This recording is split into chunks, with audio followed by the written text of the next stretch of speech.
உறவுகள் அனைவருக்கும் வணக்கங்க. சிவம் என்ன பண்ணுறாங்க, விருதெல்லாம் வாங்கிட்டாங்க, ரொம்ப சந்தோஷத்தில் இருக்காங்க.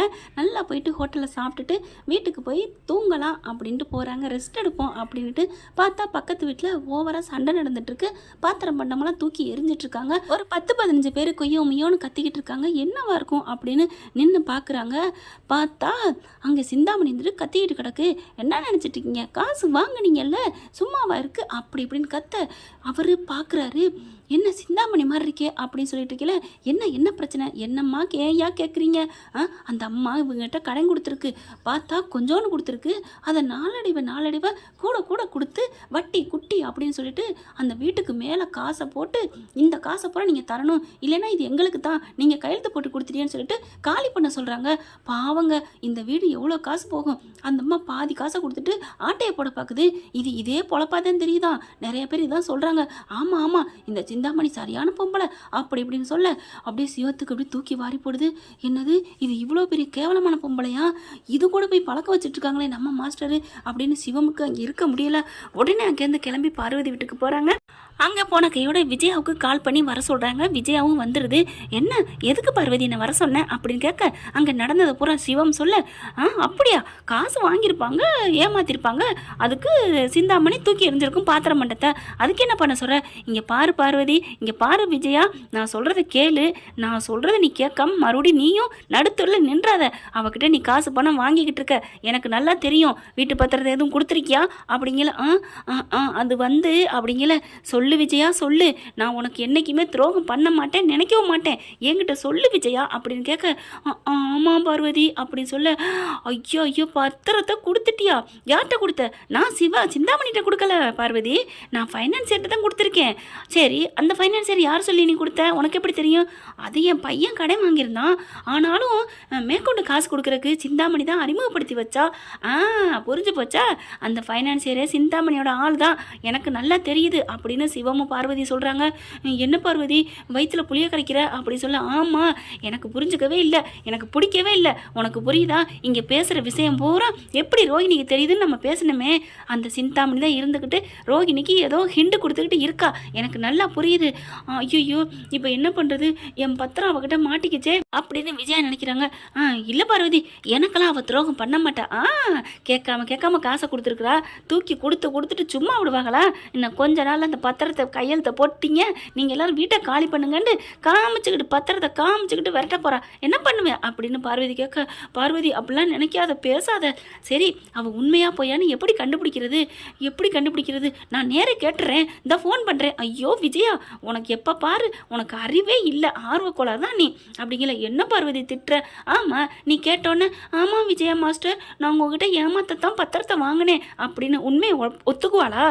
ஆமாம், நீ சொன்ன மாதிரி ஒத்துக்க மாட்டா, அப்போ என்ன பண்ணலாம் அப்படிங்கல. சிவம் என்ன பண்ணுறாரு, இப்போ எப்படி இங்கே வருவாங்கள்ல, நீங்கள் வர வச்சு பேசுங்க. எதுக்கு மாஸ்டர் வர சொன்னீங்கன்னு கேட்டால் எனக்கு பணம் இல்லை, நான் வக்கீலை பார்க்கணும், டைவர்ஸ் கேஸ் விஷயமா, எனக்கு 1 லட்சம் காசு கொடுன்னு கேளுங்க அப்படின்னு சொல்லல. சிவமும் சொல்கிறாரு, பார்வதியை சொல்கிறாங்க. உடனே 1 லட்சம் கொடுப்பாளா? அதெல்லாம் கொடுப்பா, நீ இந்த பத்திரத்தை தூக்கி கொடுத்துருக்கிய மொத்தமாக, அண்ணனுக்கு தெரிஞ்சால் என்ன ஆகும்? பார்வதி விடு அப்படிங்கிறாங்க விஜயா. சரி, அவளை வர சொல்லி மாஸ்டர் நீங்கள் சொல்கிறத கேளுங்க, நாங்கள் பார்த்துக்குறோம் அப்படின்னு இங்கே சிவம் சொல்கிறாரு. அதுக்கப்புறம் சில ஐடியாக்களும் சொல்கிறாங்க. சரின்னு சொல்லிட்டு சிந்தாமணி கால் பண்ணுறாங்க, அவங்களும் வந்துடுறாங்க. என்ன மாஸ்டர் அப்படின்னு சொல்ல, இல்லை எனக்கு பணம் வேணும் அப்படின்னு சொல்கிறாங்க. என்ன மாஸ்டர் அப்படி கெஞ்சி கேட்குறீங்க? இல்லை உங்ககிட்ட நான் எவ்வளோ கேட்குறது, அதனால தான் கொஞ்சம் பயமாக பாவமாகவும் கஷ்டமாகவும் இருக்குது, உன்னை தொந்தரவு பண்ணுறமேண்டு. அதெல்லாம் இல்லை மாஸ்டர், நீ ஏன் எனக்கு பார்த்து பயப்படணும்? கொஞ்சம் நல்ல டர்ராகி வெளியே போகிறீங்க அந்த வீட்டை விட்டு, உங்களுக்கு பணம் கொடுக்குறதுக்கு நான் கடமைப்பட்டிருக்கேன்னு மனசில் நினச்சிக்கிட்டு, விஜயா மாஸ்டர் இந்தாங்க மாஸ்டர், எவ்வளோ பணம் வேணும், நான் வேணா என் ஃப்ரெண்டுக்கு கால் பண்ணி வர சொல்லட்டுமா, கொண்டுக்கிட்டு வர சொல்லவா அப்படி சொல்ல, சரிங்க மாஸ்டர் அப்படிங்கிறாங்க. சரி, இதுக்கு முன்னாடி பேச வேணாம், நம்ம வா மாடிக்கு போய் பேசுவோம் அப்படின்னு சொல்லிட்டு மாடிக்கு போயிடுறாங்க. கரெக்டாக சிவம் என்ன பண்ணுறாங்க, அங்கே செட் பண்ணி வச்சிடுறாரு வீடியோவை. இவங்க 2 பேரும் பேசிகிட்டு இருக்காங்க. நம்ம சிந்தாமணி விஜயாவும் 1 லட்சம் கொண்டாந்து கொடுத்துரு சிந்தாமணி அப்படி சொல்ல, நான் தந்துடுறேன் மாஸ்டர் அப்படிங்கிறாங்க. மாஸ்டருக்கு ஃபோன் வருது. ஹலோ ஹலோ ஹலோ அப்படின்னு சொல்லிட்டு கீழே போயிடுறாங்க. சிந்தாமணி மட்டும் இங்கே உட்காந்துட்டு இருக்காங்க. அப்போ பார்த்தீங்கன்னா, டேய் 1,00,000 காசை கொண்டு வாங்க, ஒரு பத்திரம் எழுதிட்டு வாங்க, இவக்கிட்ட கையெழுத்து வாங்கணும் அப்படிங்கிறாங்க. கையெழுத்து வாங்கி இதோட இதான் கடைசி, என்னக்கா எத்தனை வாட்டி தாக்கா பணத்தை கொண்டு அவளுக்கே கொட்டுவேன் அப்படின்னு அவங்க வேலை பார்க்குறாங்க இல்லையா கூட சிந்தாமணி அடியாள், அவன் சொல்கிறான். உடனே சிந்தாமணி வந்துட்டு இதுதான் கடைசி, கவலைப்படாத, அம்புடுத்தான் நீ எடுத்துட்டு வா, சும்மாவா இவளுக்கு இவ மருமக அந்த பார்லர்காரிக்கு நான் அடைக்கலம் கொடுத்து வச்சுருக்கேன், அவளை வச்சு தான் இவங்க வீட்டை பிடிக்கன்னு நினச்சேன், ஆனால் அவள் இல்லாமலே இவங்க எல்லாம் நமக்கு பண்ணிக்கிட்டு இருக்குதுங்க. இது விஜயா ஒரு கூமுட்டை, அந்த வீட்டில் இருக்கிறது எல்லாம் ஒரு ஆர்வ கோளாறு, அவசர கொடுக்க. ஆனால் ஒருத்தன் இருக்கான் பாரு இந்த முத்து எமக்காதங்க, அவன்கிட்ட மட்டும் தப்பிக்கணும், மாட்டிக்கவே கூடாது. அவன் பொண்டாட்டி இவன் ஜாடிக்கேற்ற மூடினா அவள் தான், ரெண்டும் என்னமா சேர்ந்துருக்குங்க, பட்டிக்கல தான் பட்டுச்சிருந்துச்சுங்க, இந்த உலகத்தையே வித்துருங்க தெரியுமா அப்படின்னு சொல்ல, அக்கா அவங்க புராணம்லாம் நமக்கு எதுக்குக்கா, நான் பணத்தை கொண்டு வரேன், சரி சரி சீக்கிரம் வா, இந்த பத்திரத்தை எப்படியாவது இன்னும் ஒரு கையெழுத்தை வாங்கிடணும், வாங்கிட்டு வெளியில் போங்கட்டி நாய்ங்களான்னு சொல்லி விரட்டணும். என்ன நினச்சிட்டு இருக்கா, எம்பிட்டு அசிங்கப்படுத்தினா அந்த விஜயா, அந்த பூக்காரி மீனா, என்ன நினச்சிட்டு இருக்கா, அந்த மீனாவுக்கு ஆப்பு வைக்கிறேன், சரி ஃபோனை வையே, யாரோ வர்ற மாதிரி இருக்குது அப்படின்னு வச்சிடுறாங்க. அதுக்கப்புறம் கீழே இறங்கி வந்துடுறாங்க. 1,00,000 காசை கொடுக்க போயில என்ன பண்ணுறாங்க, அப்படியாடா சரிடா சரிடா என்னமோ நீனாவது கொடுக்குறியே அப்படின்ட்டு சிந்தாமணி அப்படிங்கிறாங்க. என்ன மாஸ்டர், என் ரவி காசு கொண்டாந்து கொடுத்துருக்கான், சம்பளம் வாங்கினானா, அந்த சம்பளத்தை அப்படியே கொடுத்துருக்கேன், அதனால் எனக்கு இப்போதைக்கு காசு வேணாம் அப்படின்னு சொல்ல, என்ன மாஸ்டர் ஒரு வர சொல்லிட்டனே அப்படிங்கிறாங்க. வர சொன்னா என்ன, பரவாயில்ல விடுங்க, ஐயோ அவங்கெல்லாம் பணத்தை உள்ளுக்குலேருந்து எடுத்தால் வட்டி வைக்காமல் விட மாட்டாங்க, என்ன நான் கையில் வாங்கவே இல்லை அதுக்குள்ளே வட்டி கேட்குற சிந்தாமணி, இல்லை மாஸ்டர், சரி பரவாயில்ல மாஸ்டர் உங்களுக்கு பதில் நான் கொடுத்துக்கிறேன் அப்படின்னு சொல்ல, அப்படி பாதகத்தின்னு மனசுக்குள்ள விஜயா நினைக்கிறாங்க. சரி சிந்தாமணி நான் போயிட்டு வரேன், போயிட்டு வாங்க அப்படின்னு சொல்லிட்டு போக சொல்லிடுறாங்க. அடுத்து பார்த்தா அதுக்குள்ளே சிவம் மாடிக்கு போயிட்டு பார்த்துடுறாருங்க. பார்த்துட்டு அப்படியே ஆடி போகிறாரு. முத்துவையும் மீனாவையும் வர சொல்லிடுறாங்க, அண்ணாமலையும் வர சொல்லிடுறாங்க. ஏன்னா விஜயா அங்கே போனால் அதெல்லாம் காமிக்க விடாது அப்படின்னு சொல்லிட்டு கரெக்டாக இவங்க விஜயா வந்து சீக்கிரம் கொண்டாங்க, என்ன பேசியிருக்கான்னு பார்க்கணும், அவள் அப்படிலாம் பேசியிருக்க மாட்டா அப்படின்னு சொல்லிட்டு ஃபோனை வாங்குறாங்க. இருங்க ஃபோனில் பார்த்தா சரியாக வராது, நம்ம 3 பேர் மொத்தமாக ஒத்துமையாக பார்ப்போம் டிவியில் போட்டுக்கிட்டு அப்படின்னு பார்வதி சிவமும் பார்வதி விட்டு டிவியில் போடுறாங்க. கரெக்டாக அண்ணாமலை முத்து எல்லாருமே வந்துடுறாங்க. மனோஜ் மீனா பார்க்குறாங்க, இங்கே ஓடிக்கிட்டு இருக்கு இந்த அம்மா பேசுகிறது வைக்கிறது எல்லாம் கேட்டுட்டு அடி சிறுக்கி மவளை அப்படின்னு அங்கே இருக்கிற ஒரு டேபிளை தூக்கிட்டு விஜயாவை அண்ணாமலை அடிக்க போயிடுறாரு. ஐயோ நீங்கள் எப்போங்க இங்கே வந்தீங்க அப்படின்னு துடிச்சு போகிறாங்க விஜயா. பாவி மவளைன்னு போட்டுட்டு மனோஜை பிடிச்சி அடிக்கிறாங்க. வீட்டு பத்திரத்தை அடை வச்சுட்டீராடி அப்படின்னு சொல்ல, என்னங்க எப்படி நீங்கள் இங்கே வந்தீங்க, அது முக்கியமாடி, பத்திரம் போச்சுன்னு நான் சொல்லிக்கிட்டு இருக்கேன். முத்து செம்ம காண்டாகிறாரு. அப்பா நினச்சப்பா அந்த சிந்தாமணி சும்மாலாம் வராதுப்பா, நம்ம மீனாவுக்கு பகை இருந்தால் சும்மா அவள் பாட்டுக்கு சரி ஒரு நாள் வான் பண்ணிட்டு போகலாம், ஆனால் அடிக்கடி நுழையிறாளேன்னு நினச்சேன். அப்போ இந்த பார்லர் அம்மாவுக்கு ஆறுதல் பண்ணி அடைக்கலம் கொடுத்துட்ருக்குது இந்த பார்லர் அம்மா தானா, இந்த சிந்தாமணி தானா அப்படிங்கிறாரு முத்து. அடுத்து பார்க்குறாங்க, பார்வதி ஆண்டி நீங்கள் நல்ல ஐடியா பண்ணீங்க, நான் இல்லை இந்த சிவம் தான் அப்படிங்கிறாங்க. சார் சூப்பர் சார் அப்படிங்கிறாங்க. பரவாயில்ல இருக்கட்டும், நம்ம மாஸ்டர் நல்லா இருக்கணும் அதான் என்னோட எண்ணம் அப்படிங்கல விஜயா நொடுங்கி போய் உட்காந்துருக்குங்க.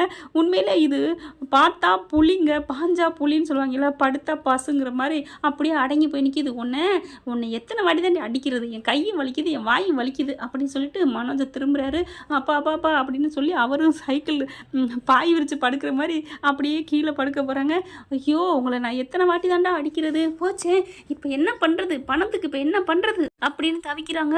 அப்பா நான் ஒரு ஐடியா கொடுக்கவா, என்னடா ஐடியா, பேசாமல் ஷோரூமை வித்துடலாங்கிறியா, இல்லைப்பா அடகு வைப்போமா, அவகிட்ட இருக்கிற 14 லட்சத்துக்கு கொடுத்தா மட்டும் உடனே தூக்கி கொடுத்துருவேன் நினைக்கிறியா, வட்டி குட்டின்னு போடுவேன், முன்னாடி ஒன்று வாங்கி வச்சுருந்தியா அந்த காசு எல்லாத்தையும் எப்படா கொடுக்க போகிறோம், பத்திரத்தை கொண்டு எப்படா திருப்புனீங்க அப்படிங்கல, எப்படா என் கையெழுத்து இல்லாமல் திருப்ப முடியும் பேங்க்லேருந்து அப்படின்னு கேட்கல, மன்னிச்சிருங்க பிள்ளைய அடிக்காதீங்க, அவன் கையெழுத்தை உங்கள் கையெழுத்தை அவன் தான் போட்டான் அப்படின்னு விஜயா சொல்ல மறுபடியும் அடிக்க போகிறாரு.